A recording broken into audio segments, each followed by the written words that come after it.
It's great to be here. Thank you so much for coming to this talk, and thank you, David, for the invitation and the great introduction. So hopefully there'll be a little bit of everything in my talk today for this audience. I'm not actually going to be talking about antimicrobial resistance at all, but rather how do bacteria live and survive in some of the most challenging environments. And to sort of initially inspire your interest, I've shown this picture, which was from the Namib Desert, where I visited a few years ago. From first glance, this might look like it's a dead ecosystem. Clearly, that tree hasn't done very well. But then if you actually look in the soil, turns out there's tens of millions of bacteria there. What are they living on? They're not living on photosynthesis. They're not living on the organic matter that this tree has failed to provide. Instead, actually, it turns out that they're living on literally thin air. The atmosphere is a really important energy source for life, and I'm going to be talking today about how we discovered that, how we showed some of the ecosystem significance, but also how we dived into the molecular details. I won't be going too deep into the biochemistry, but I'll be talking about the enzyme that some of you might have heard about in our slightly overhyped press regarding HUC as well. So in our lab, we've ended up looking at all sorts of different ecosystems worldwide. Many of them you'll define as extreme ecosystems, and not ecosystems where we can necessarily inhabit, or indeed many plants or animals at all. So these span a whole range of terrestrial ecosystems, whether that be the driest deserts like the Atacama, the craters of Mount Nauahoe in New Zealand, also known as Mount Doom in the Lord of the Rings movies. We've looked recently at succession following wildfires. We have works going on in terms of caves and glacial foreland ecosystems as well. And then we've also been looking at a wide range of aquatic ecosystems too, from associated with Antarctica right the way through to hot springs as well. And more recently, through the work of Rachel, who's in the audience, we've been trying to figure out, is the atmosphere a living, breathing ecosystem too? And also what happens when a meteorite falls onto Earth? Do we have microbes colonized there as well? And the questions that are still very much up in the air, but what I can tell you about all of the other ecosystems is that there's plenty of diverse life on them, but most of this life is microbial. And most of that life isn't using the common things you would normally think of. They're not typically photosynthetically driven, not typically eating organic foods like we do, but rather using inorganic compounds instead. So what are these microbes living on? Well, when we think about life in general, we often normally think about plants, which are photosynthetic and they're self-sustaining. So they fix their own carbon dioxide into matter, but that requires into organic matter, but that requires two ingredients that aren't everywhere. It requires water, which in that Atacama Desert, there's very little water, and it requires sunlight. So if you go to a blue hole right the way down, or alternatively in these cave ecosystems, you're not going to get much sunlight. So there's also, of course, we as animals, we require organic foods to grow and to live. But again, organic food for microbes isn't actually a necessity. Instead, microbes can grow on almost anything you can imagine. So I'm going to show you some Winograssi columns. So my partner who's in the audience, his speciality is growing plants. He's filled the house with so many diverse and wonderful plants, literally hundreds of them, which I'm a plant lover, but it's slightly gone too far. But in my case, I'm much more interested in the microbial world, and I occasionally make attempts at growing Winograssi columns. They never look as beautiful as this. Basically, what you can do, you can make these at home. You can take a bunch of soil or sediment or sand, and then you mix it with seawater or lake water, and then you shine a bit of light and you wait several months. And then if you're lucky, unlike myself, they will stratify and form these beautiful colors, as you can see here. And these beautiful colors reflecting that you have all different types of microbes going from aerobic to anaerobic, and you have all different types of metabolisms from photosynthetic right the way through to iron, using in these Winograssi columns. So microbes aren't restricted to organic foods. They can grow using just about anything imaginable. So they can use gases like hydrogen and carbon monoxide. They can use all sorts of nitrogen and sulfur compounds. They can use metals, even uranium. They can grow on all sorts of pollutants. So they're really key, for instance, in remediating oil spills, and many of them are photosynthetic as well. And unlike ourselves, microbes aren't restricted to oxygen either. Many of them are capable of doing what's called anaerobic respiration, where things like nitrate or sulfate or even dioxins can substitute for oxygen and allow energy generation to still occur. Whereas we can do fermentation, this is a transient state, microbes can actually do long-term sustained fermentation. So I've given you a sort of bit of an overview of what microbes can do, but now I want to go into details of a specific ecosystem and Antarctica. So this shows the Mackay Glacier, which is one of our field sites. And from first inspection, just like that picture of the Namib Desert, it might look dead. But actually, there's quite a bit there. So the extreme physical and chemical conditions of Antarctica generally prevent plants or even photosynthetic microbes from growing. There are a few exceptions, like the fairly moist penguin-filled coastal soils, but when you get to places like this, there's really not much photosynthesis going on. Yet we and others have observed lots and lots of microbial life there, so what's possibly sustaining them? So to be able to address this question, you're looking at invisible things, right? Microbes, you can't, at an ecosystem scale, it's very hard to interrogate what's there and what are they doing. And so classically, what microbiologists have done is they've isolated microbes using agar plates. And this has been very effective. We've got a whole bunch of different microbes in this purpose through this approach. But this has only ever captured a small proportion of microbes, about 1% of the total microbes out there, possibly even less. And that's reflecting that most agar plates are selecting for things that grow fast, but actually most microbes out there, especially those in Antarctica, they don't grow fast. You can't get a colony of them in a week or even a month. It will take much longer. So the other way that we can actually interrogate what's there is through a process called whole community sequencing, also known as metagenomic sequencing, where basically you take an Antarctic soil or any other thing, this table if you want to, and you extract all of the DNA from there.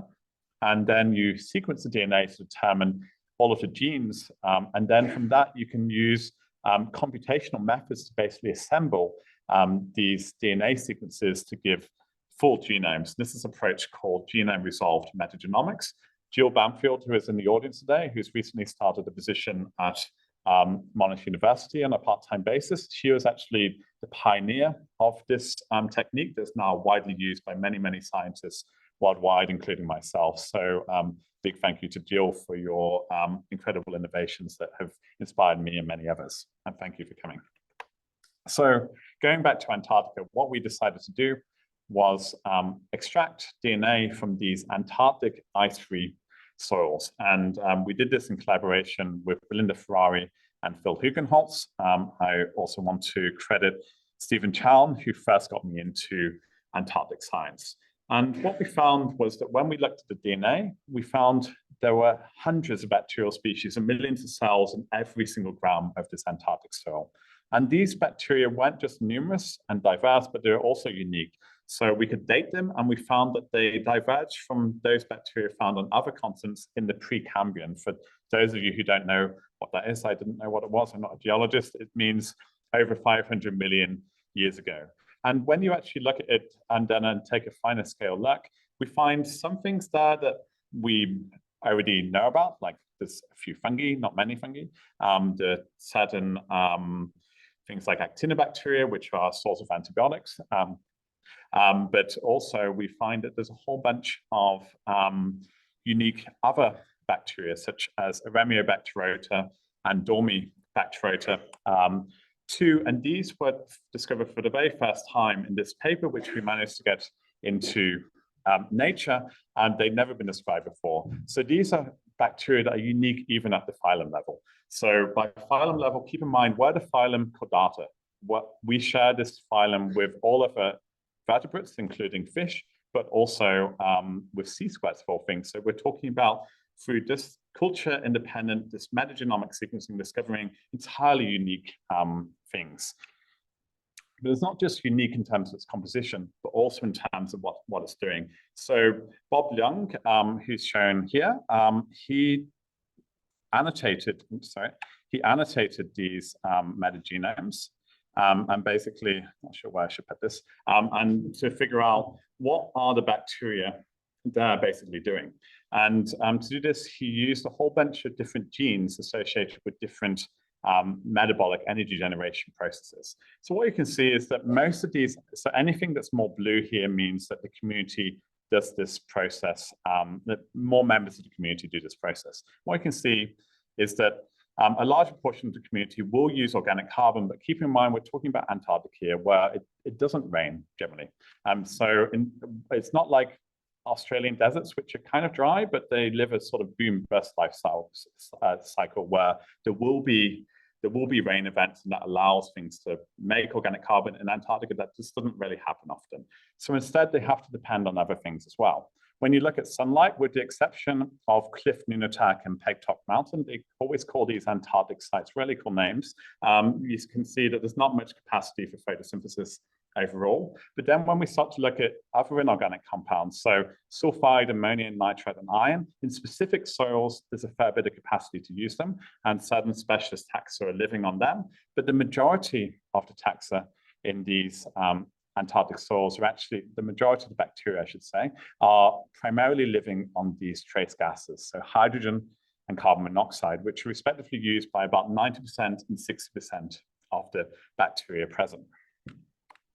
So what's happening in these Antarctic soils? It turns out that they're actually using hydrogen and carbon monoxide, not from any sort of elevated source, but actually directly from the atmosphere. So when we think of the atmosphere, we normally think of it as a source of oxygen for aerobic respiration, so what we breathe, nitrogen as a source of nitrogen fixation, which is driving plant growth. There's also these trace gases present too, including carbon dioxide, which plants are using to fix our organic carbon, underpinning all food security. But when you take a closer look, there's also a few other things there. There's a whole bunch of inert gases like argon and neon, but there's also things that are in very low concentrations like methane, hydrogen, and carbon monoxide. Low concentrations, but ubiquitous. It's always there. And these actually turn out to be biologically meaningful. If you're an Antarctic bacterium where there's not much you can grow on, if you can get little bits of hydrogen continuously, that's actually quite a good lifeline for survival. So the genomes basically predicted that these Antarctic bacteria are constantly living essentially on air. They're taking up atmospheric trace gases, but we wanted to prove that. The genomes only tell you the potential, it doesn't actually tell you the activity. So we did activity measurements, and we were a team, and we all made little bets about how long it would take these Antarctic soils to consume hydrogen. So I was the optimist in the team, and I said it would take about a week. The Kiwis, who were super pessimistic, they said it would take 2 years if anything happens at all. Turns out we're all wrong. So in this case, we took 1 gram of soil, we incubated in 120 ml little vials, and then we filled the vials with ambient air, added quite a bit of hydrogen. We added 100 parts per million, which is about 200 times the hydrogen levels currently in the atmosphere. And what we observed was that after 24 hours, all of this hydrogen had gone, and this was because of biological activity. We had our heat kill controls and no soil controls. It wasn't just leaking out of the vial, let's say. And so that was astonishing. So well into the 1970s, people had been saying Antarctica is basically a defunct continent, except for your penguins and whatnot. But then if you actually look at this specific invisible activity, it's incredibly active, and this is allowing these bacteria in the millions in just a single gram to survive pretty much indefinitely, we believe. They're not just getting energy from this, but they're also using this to fix carbon too. So plants fix carbon using sunlight, but many bacteria are capable of doing something called chemosynthesis, where they're using chemical energy sources to fix carbon dioxide. And it turns out these Antarctic bacteria, they're using hydrogen at atmospheric levels to fix carbon dioxide. What you can see here is that if you take these Antarctic soils under the dark state, nothing happens. Under the light state, nothing happens. So then there's not much photosynthesis going on. But then once you add hydrogen, you get this big peak of activity, about a 10 times enhancement, really showing that these are being driven by hydrogen and that this is a unique chemosynthetic process. So we weren't just satisfied with showing that the Antarctic coal soils do this. We wanted to show that isolates from there could also do this process, and we took a bacterium called Hymenobacter roseosalivarius. It took me a long time how to learn to say that one. And we found that at 4 degrees, it's capable of consuming hydrogen, again, to subatmospheric levels. And one thing I wanted to just emphasize is this is an incredibly robust process in terms of its thermal range. So we first did these measurements at 10 degrees, and it continued. We took it down to 4 degrees, and it continued, albeit a bit slower. But even at minus 20 degrees, these Antarctic bacteria, because of the antifreeze compounds, are still pretty active. So what are they getting from this process? They're getting three things. They're getting energy. So hydrogen reacting with oxygen, it's the exact same thing that hydrogen-powered cars do. And they get plenty of energy. And these microbes are using much less hydrogen, the same amount of oxygen. And this is enough for them to basically do the process of aerobic respiration. And we've done the calculations. And based on these calculations of how rapidly these Antarctic soils consume these gases, we think it's enough for the entire community, more or less, to basically tick on indefinitely. They're not growing for this process necessarily. If they're growing, they're doing it very slowly, but it's enough for them to survive more or less indefinitely, which is quite contrary to this overall dogma that Antarctic microbes are just clinging to life and they're going to die at some point because of energy limitation. Having these trace gases gives them this permanent lifeline. They're also getting carbon from this process. So Antarctic microbes are using the hydrogen in the air to fix carbon dioxide into biomass, and they use the exact enzyme that plants do, called rubisco, but it's a slightly different lineage. And we have a hypothesis that we're currently testing that this lineage is a little bit more efficient, slower acting, but even slower acting, but more efficient than the plant rubisco.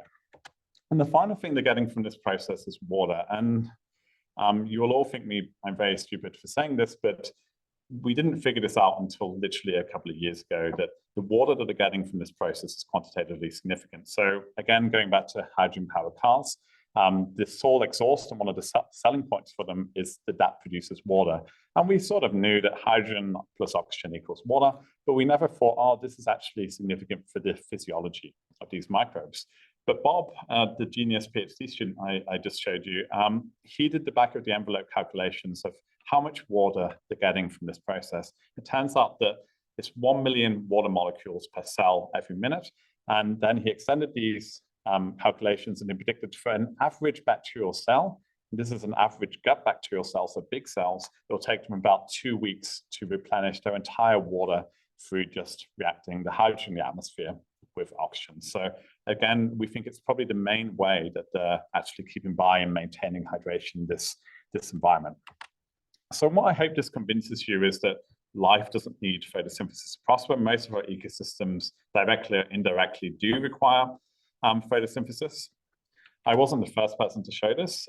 Someone in the 1970s, there was a lot of wonderful work on hydrothermal vents. Some of you might have seen this in David Attenborough videos, where you have geological activity, geological seepage releasing huge amounts of sulfur and hydrogen that are powering these really complex communities, again, microbially driven, but you have these tube worms where they have these microbial symbionts, that's allowing these very productive ecosystems to form. This is an amazing photograph, but it's probably not going to be on a David Attenborough video because the life here is far less conspicuous, right? But I want to convince you there is life there, there's plenty of it, and it's living, again, through chemosynthesis, but in this case, not using geological seepage, but instead these atmospheric energy sources. And of course, this has wide implications. It has implications for how we perceive life, its form, but also its requirements. It also has sweeping implications for understanding how life on Earth originated. I'll talk a little bit about that at the very end, and also potentially other planets too. And if those of you want to read a little bit more about this study, you can go to several sources. One of them is Nature, where we were really fortunate to get this paper published, but alternatively, most of the British tabloids picked this up, including The Sun.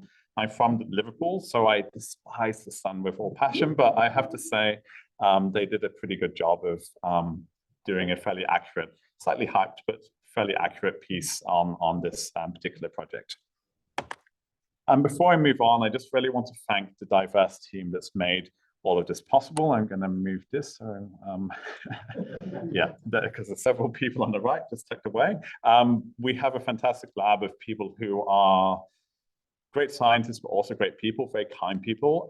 And we try to have a lab that is not monodisciplinary. We try to bring in people from different backgrounds, whether that be ecologists, engineers, biotechnologists, etc. And we find that by having this approach, we can address problems in a way that most other labs can't. That doesn't mean that effectively I become the jack of all trades, master of none, but I'm quite happy with that sort of role overall. So that sort of captures the big sort of global picture. And I want to sort of zoom into the microscopic details and tell you a little bit about the cellular and enzymatic basis of this process. I won't go into too much detail, and I'll try to keep it as accessible as possible. So this all came back to my PhD. So it wasn't actually through the work in Antarctica that they discovered that microbes could live on thin air, but it was actually through work of a bacterium called Mycobacterium spermatus, which is a soil bacterium, but as you can tell from its name, it's also found in other human-associated niches. I won't say more. And this bacterium, along with the Mycobacterium genus in general, is known for its extraordinary persistence. So like our cells, mycobacteria, they require organic foods and oxygen to grow. But unlike our cells, they can go for years without food or oxygen. So if we don't have food, we die after maybe a month. If we don't have oxygen, we die very, very quickly in 10 minutes or so. Whereas Mycobacterium, despite having this very strict requirement for growth, they can survive without any of these. And this is significant in the environment because we have mycobacteria literally everywhere. Mycobacteria form about 1% of soil microbes, but it's also significant medically because Mycobacterium tuberculosis once again became the leading killer from infectious disease worldwide last year, overtaking COVID. And this is a bacterium that persists almost indefinitely in lungs in a sort of hypoxic, starved state until it unfortunately reactivates in about 10% of cases. So how is Mycobacterium surviving indefinitely? I've sort of already given you the answer, but I'm going to tell you how we got there.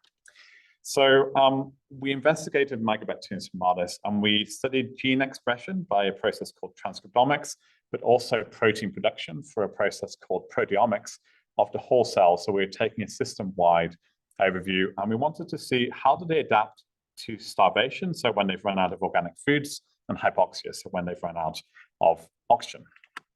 And what we found is that the conventional dogma was mycobacteria just basically shut down what they're doing during growth. They go into hibernation mode. They certainly slow down, but in survival, but in terms of what they're using, they actually broaden their repertoire. They go from having fairly strict requirements of what they're growing on to basically trying to scavenge anything they can find during starvation. And this image, which is probably the most complicated image I'm going to show in this entire talk, captures this. So this shows every single protein in the mycobacterial cell. Don't be too intimidated by it.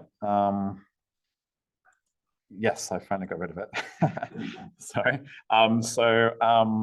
Everything on the left are proteins that are more abundant during growth.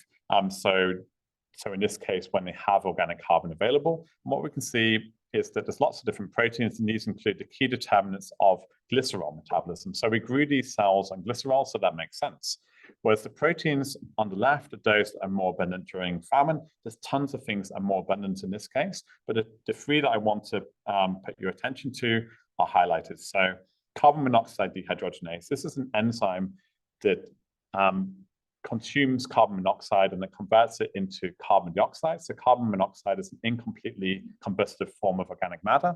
And if you can take it further to carbon dioxide, that releases energy. So what the mycobacterium does is it takes carbon monoxide and it uses that for aerobic respiration. And it also uses two enzymes called hydrogenases, HUC and HHY. I'll be telling you a lot about HUC. So what hydrogenases do is the closest thing in biology, at least, to splitting the atom. It's not quite, where they take H2, a dihydrogen gas, and they split it into 2 protons and 2 electrons. And the electrons are then being used to do work. They can use them for aerobic respiration. So based on this figure, it seems like this bacterium is shifting from somehow growing organically to somehow persisting inorganically. How's it doing that? Well, I was very fortunate to do my PhD in the lab of Gregory Cook in New Zealand. He was a fantastic mentor to me. I came there super pessimistic. Now I'm a very optimistic person, and I came there super impractical. I'm still not the most practical person, but I'm much more pragmatic. And it was through his constant mentorship, but also him just being an utter maverick that inspired me to think boldly and not just think, but do. And so in Greg's lab, this was the real defining result, I think, of my PhD. We had Mycobacterium spermatis, and we grew it to starvation. And then we added a little bit of hydrogen in the starved state. And then we measured using gas chromatography, how does this hydrogen get consumed? The first thing to note is Mycobacterium is eating the hydrogen, which is great. And we can see that with the blue lines here. But then if we deleted the two hydrogenases, we see this process stops. But what's even more remarkable, is that they're consuming it below this dotted line here, which is the atmospheric concentration of hydrogen, 0.5 parts per million. So effectively, when you have Mycobacterium growing in a flask,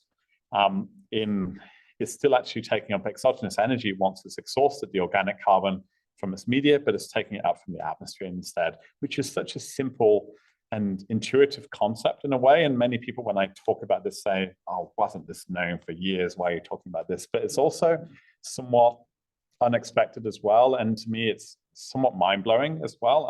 I'll let you decide which side of the room you're on. But this fact that they found this very simple but minimalistic way to basically find this lifeline to live is, it's just incredible to me.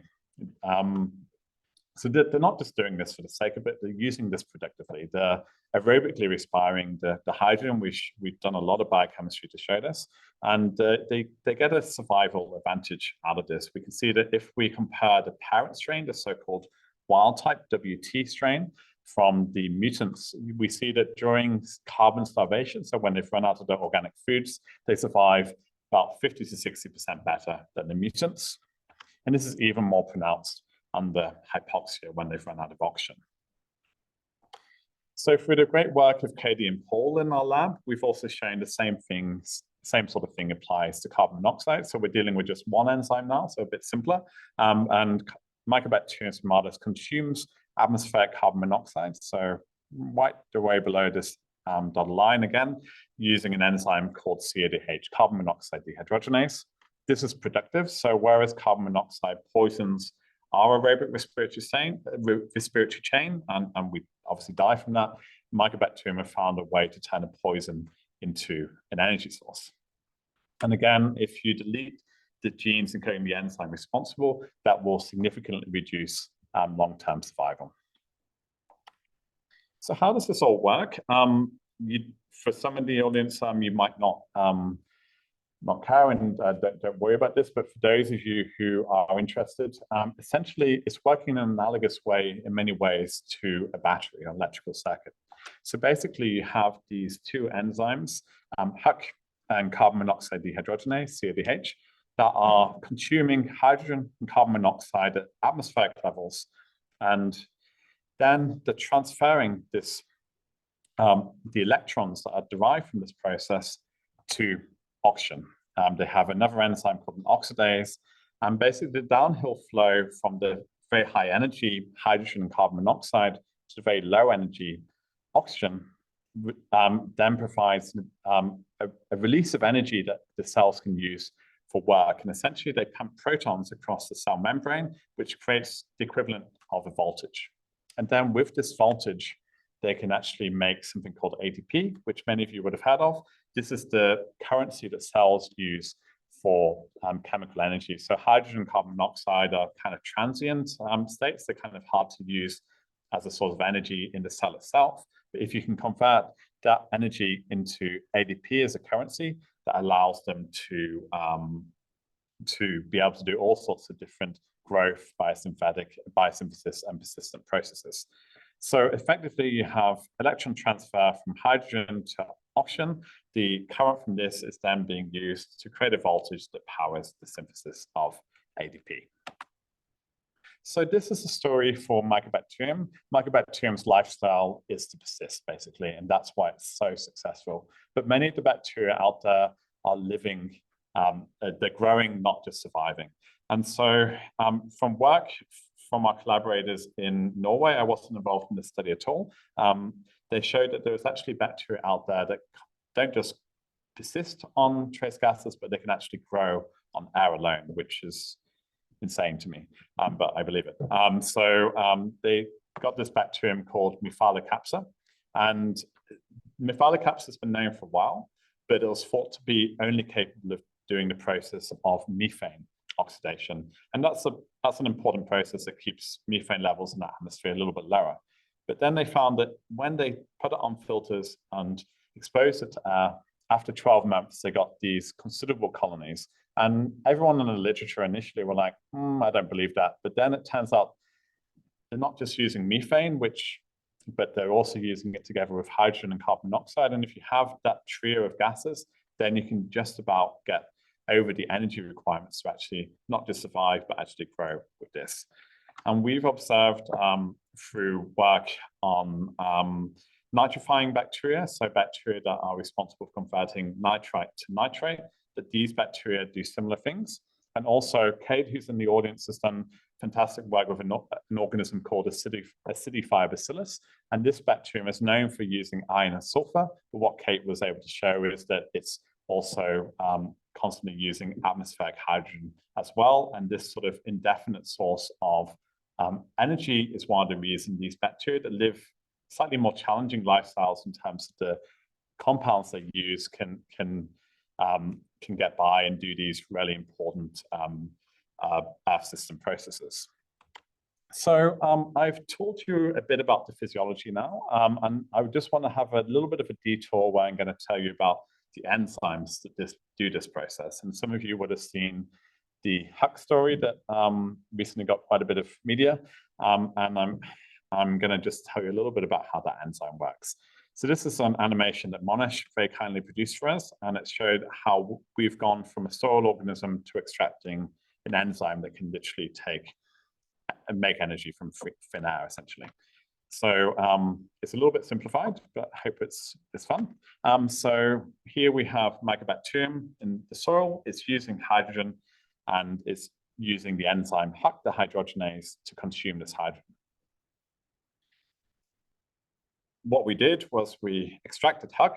We didn't use tweezers to do that. And hydrogen, when used by Huck, can actually generate quite a bit of power that can't quite power a light bulb as yet, but that is our aspiration for these air-powered devices. So to actually get Huck purified, this was a mammoth task. It was actually a PhD student who accomplished this feat. It wasn't just you take tweezers and pull it out. It was a whole bunch of complex biochemistry. But once we had Huck purified, we could do all sorts of great things with it. And we were able to see that when we had the enzyme purified, it behaved just as we would expect from whole cells. So it was taking these atmospheric trace gases, this atmospheric hydrogen, sorry, I should say, and it was using that to make energy. So in this case, its native substrate is something called menaquinone, which is a lipid, I guess you could say. And it's basically taking hydrogen from the air and it's transferring that to that lipid. And then you could theoretically use that lipid to do all sorts of other things. And so Rhys Gwynter, who was a brilliant postdoc in my lab and now has his own group, and Harry, who runs the cryo-electron microscope facility in Monash, they decided they wanted to take a closer look at how Huck works. And to do this, we used a process called cryo-electron microscopy, where basically we took Huck purified and we put it on grids. And this shows the two-dimensional images of Huck. And then from all of these grids, we had 1 million of them in total, a little bit less, but almost 1 million. We could then compute the three-dimensional structure of the enzyme. And it's a beautiful structure. And hopefully you can see that this grid image here is looking over the enzyme, whereas these are like side views and all that. So you can see that if you combine all of these things together, over 1 million molecules eventually come out with something like this. And we are very fortunate that we got the most resolved enzyme structure ever solved by this method. So 1.52 angstroms. For those of you who don't know what an angstrom is, that's enough that you can actually visualize hydrogen atoms, so hydrogen being the smallest atom. So how does HUC work? Well, to fully explain this, I'll probably need an entire hour, so I'm not going to bore you with all of the details, but there's three things I really wanted to point out. So first is that HUC does something that no chemical catalyst, like the platinum-based catalysts that use hydrogen, can do, in that it selectively binds hydrogen at atmospheric concentrations, but it doesn't bind poisons like oxygen. So oxygen is actually a massive poison to most hydrogen catalysts. And so how does it do this? Well, it's actually quite simple from conceptually, in that literally it has these very narrow channels that allow hydrogen with a molecular weight of 2 in, but it's too narrow for oxygen with a molecular weight of 32. So it's as simple as that, but to do that well requires incredibly exquisite chemistry and biochemistry, and it requires many millions of years of evolution. And so you have an incredibly selective catalyst, possibly the most selective catalyst ever reported, at least definitely for hydrogen, possibly for other things as well, because of these incredibly narrow gas channels. Another thing that this enzyme does is it oxidizes atmospheric concentrations, so very low concentrations of substrate. And the way it does this is it actually depends on a really finely tuned electrical wire.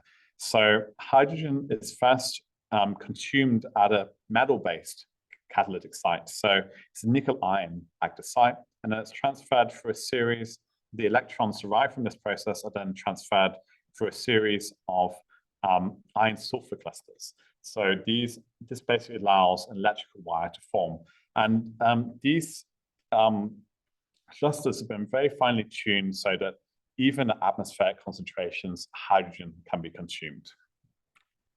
And the final thing is they're not just oxidizing hydrogen for the sake of it, but they're actually using the electrons from that process for aerobic respiration. So how do they do this? Well, for reasons we don't understand, we don't know why they bother with this long-range transport, but they actually transfer the electrons from hydrogen to menaquinone through an indirect way, where the menaquinone jumps out of the cytoplasmic membrane and goes through this incredible hydrophobic tunnel, and then it's then reduced by the electrons from the hydrogen up here before popping out again, and then it's used by the oxidase, which I showed you in the first diagram. So we're not exactly sure why they've gone through this long-winded way of doing this, but what we can say is the biochemistry is spectacular.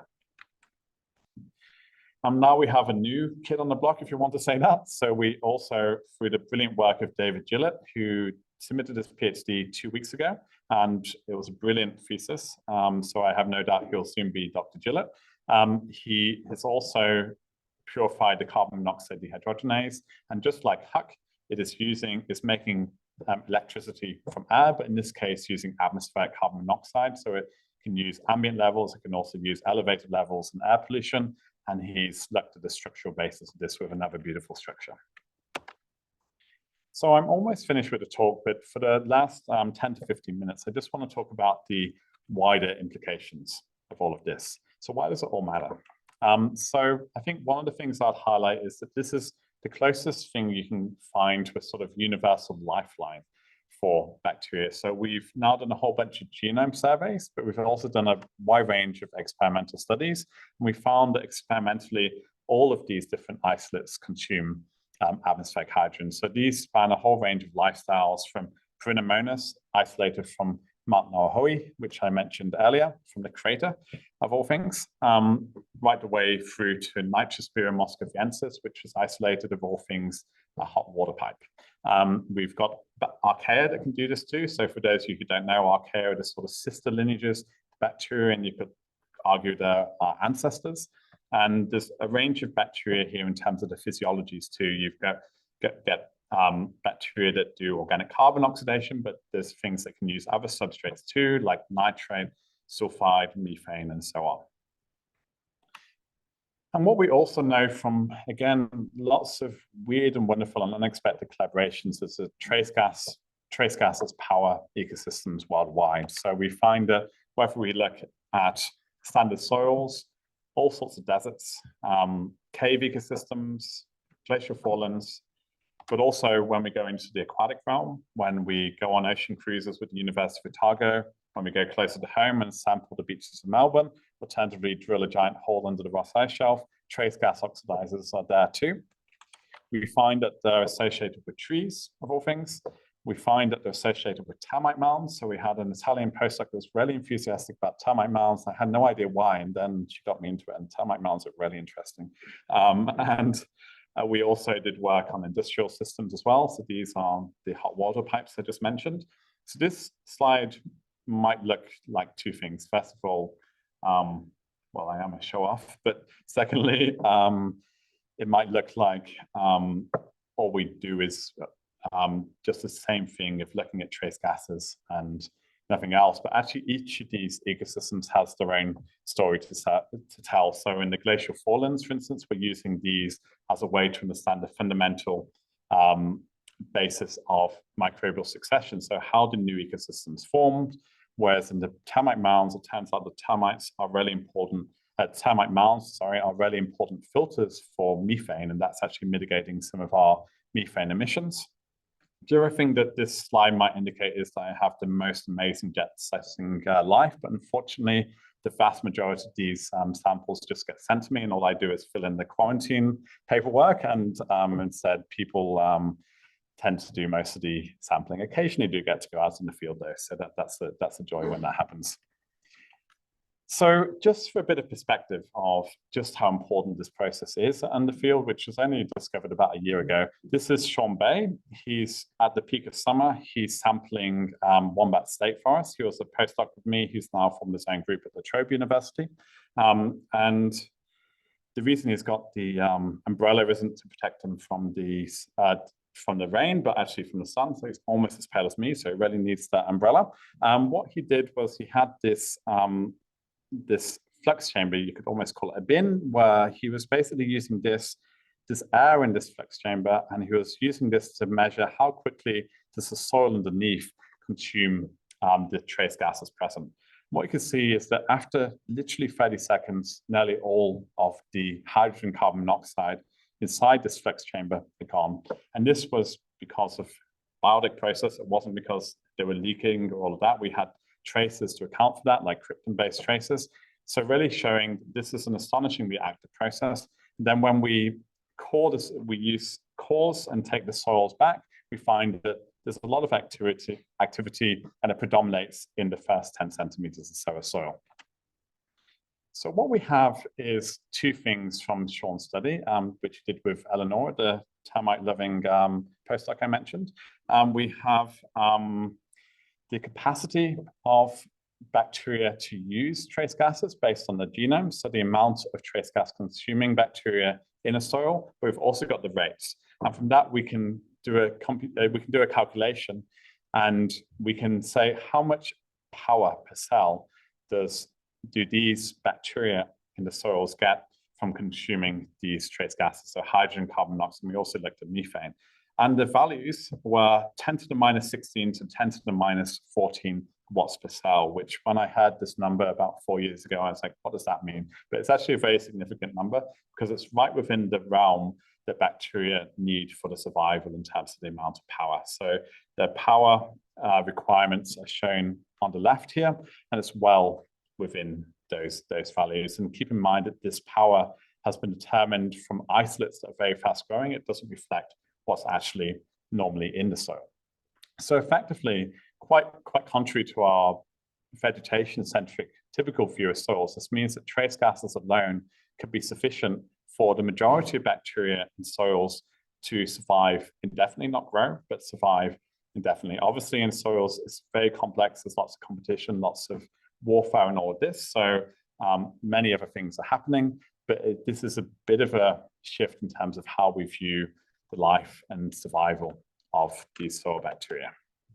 So this is important for the resilience and biodiversity of soils, but this process is also important for regulating our atmosphere. It provides an ecosystem service in this regard. So through people far smarter than myself, it's been known through biogeochemical studies that soil bacteria consume about 75% of the hydrogen, 10% of the carbon monoxide, and 5% of the methane lost from the atmosphere every single year. So that totals about 350 billion tons of gas in total. And this, at least for hydrogen, was always thought to be an abiotic process because people kept on trying to find bacteria that could use atmospheric hydrogen, but they never succeeded. It turned out there were a lot of bacteria out there that can do this, but they were surviving generally, not growing. And now we know the microbes that do this, the enzymes that do this, we know the role of this process, and we also know the regulators of this process. So this is a last resort mechanism. So if we go out to soils and we nutrify them by adding too much fertilizer and whatnot, that will actually suppress this process. So this is a really useful process for us because it mitigates our increasing emissions of all three of these gases. So carbon monoxide is obviously toxic. Methane is a major greenhouse gas, but hydrogen is also indirectly climate active for its interactions with the atmosphere as well. So almost last little bit, I'm going to talk very briefly about the ocean too. So we've done some work in the ocean. We have Rachel and Francesco in the audience representing this aspect of our work. In the ocean, the general view is that photosynthesis is what's driving most life. Photosynthesis is obviously dominating at the surface, but the organic matter that's produced by the algae at the top of the water column, that's gradually sinking and feeding everything else. But increasingly, it's become clear that chemosynthesis, so the use of inorganic compounds like hydrogen, carbon monoxide, sulfide, and ammonia are also important for sustaining life in the ocean. We're the first to show this for hydrogen. And what you can see in this graph, which is very nicely, is that as you go deeper in the ocean, at the surface, as you'd expect, it's completely dominated by photosynthetic microbes. They largely die off at the depths. But when it comes to chemosynthetic microbes, so the bacteria and archaea that are using all of these things, we can see that with depth, they become by far the dominant community members, indicating that chemosynthesis is providing a way for life to persist or grow in the ocean independently of photosynthetic input. Obviously, everything's connected and the photosynthetic input will still influence this life. And what we also see is that in the Ross Ice Shelf, there's also a rich ecosystem, and this is again being sustained mainly by these chemical energy sources. So what does all this mean for early life? Well, most of the leading hypotheses for how life on Earth originated is that hydrogen was the energy source and that hydrothermal vents like this were probably what drove this. Photosynthesis likely evolved much later because it's incredibly biochemically complicated, whereas hydrogen, all you really need to consume hydrogen is a nickel ion mineral, and these were plentiful on early Earth. We even found, as I learned from conversations with Jill in the car just now, in meteorites. And so what is fascinating is that the hydrogenases today, the hydrogen using catalysts, are still using these nickel ion minerals. And effectively, you can view a hydrogenase as a nickel ion mineral encapsulated in a protein shell. And so these nickel ion reactions likely were responsible for the earliest life, but diverse bacteria today continue to use variants of this enzyme, like HUC, to thrive in all oxygenated and anoxic ecosystems. So in every single ecosystem, we've looked at hydrogen is incredibly important. But then people might think, what about other planets? And so the very start of the talk, I mentioned how the very low amounts of gases in our atmosphere sustain quite complicated, quite abundant ecosystems in Antarctica. Well, it turns out that various exoplanets also have gas-rich atmospheres, but these atmospheres are have much more hydrogen and carbon monoxide in them than our Earth today. The reason that Earth's atmosphere doesn't have much hydrogen and carbon monoxide today is partly geological processes, but also a lot of microbial consumption. So Mars has a thin atmosphere, but a carbon monoxide-rich one. Currently, the planets surrounding HR 8799, shown here, also have plenty of carbon monoxide. Hydrogen is very hard to detect spectroscopically, apparently, but it's also hypothesized that exoplanets also contain plenty of hydrogen too. Not all, but some of them. So what does all this mean? Well, in my view, if you happen to accidentally take an Antarctic microbe on the Mars rover to Mars, and it's not very hard to take an Antarctic microbe somewhere, given everything's connected through the atmosphere and dispersing constantly, then if these microbes happen to come to Mars, they wouldn't necessarily grow, but they could persist pretty much indefinitely through these processes that we've shown. So Mars has two things in really high abundance that are toxic for us: carbon monoxide in its atmosphere, but perchlorate in the soils. And a collaborator of ours, Gary King, showed that bacteria and archaea can absolutely react these two things to grow and make energy. And so for me, this tells us we need to be very, very careful about how we go about space voyages in the name of planetary protection. Some people could say this is a fantastic opportunity for terraforming too, but I don't think we've mucked up Earth quite so much that we need to resort to this just yet.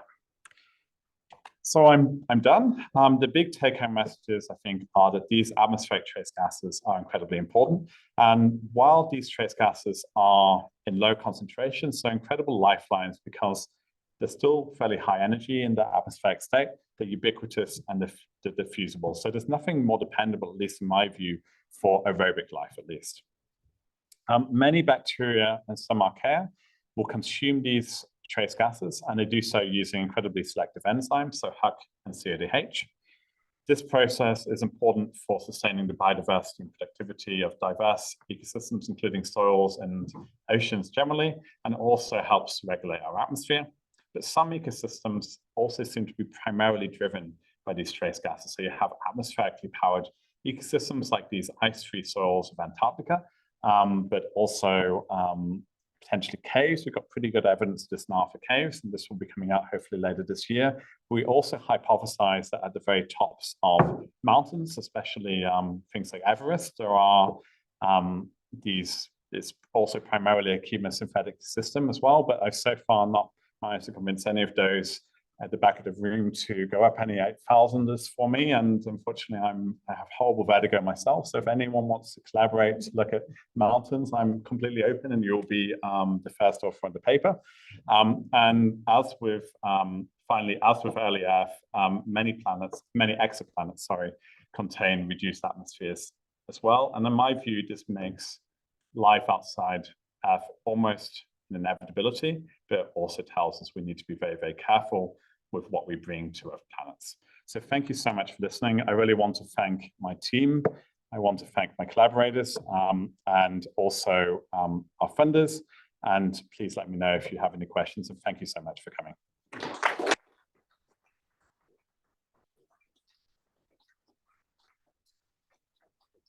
I'll take chairman's privilege and ask a couple of questions. So what's the major source of the atmospheric hydrogen? Is it residual hydrogen left back from when Earth formed, or is it ongoing production from bacteria and so on? Yeah, that's a great question. So let me just see if I can, actually, let me not try that. Let's not try that. So hydrogen is constantly being cycled through a biogeochemical cycle. So just as there's a carbon cycle and a nitrogen cycle, there's a hydrogen cycle. The hydrogen is coming from several main areas. So the main one is atmospheric chemistry. So methane and other things in the atmosphere are constantly reacting with hydroxide radicals, and that's producing hydrogen. Another major source is anthropogenic. So biomass burning, fossil fuel burning, that releases quite a bit of hydrogen too. But the other process, a relatively minor process, is biological. So one thing that people might not realize is that nitrogen fixation, so the process by which bacteria and archaea fix nitrogen gas into ammonium gas, is for every molecule of nitrogen fixed, one molecule of hydrogen is produced, and that can be a really quantitatively significant, and also drives, it's one of the reasons that the rhizosphere is so productive. And one other comment, I think was Sean Bay had the flux converter. Is that the same one that was in Back to the Future? No. So when I said you might want to call it a bin, you might be wondering why did I call it a bin? But that's because we literally made it ourselves with materials that apparently you could make bins with it. So it was all homemade with but I'll need to check Back to the Future again and see. Yeah, it looks very similar. Questions from the audience? Yep. is it possible it is a higher concentration of these gases that you could produce enough energy for an active life form like an ember? Or is it, are these enzymes that inherently are much slower than the enzymes used in respiration? Yeah, that's a really good question, and something I've thought a little bit about, probably not hard enough, but it's really interesting that during the process of becoming eukaryotes, becoming more complex organisms, if we want to call it this, and animals and whatnot, along the way, evolution selected for using organic carbon over things like hydrogen.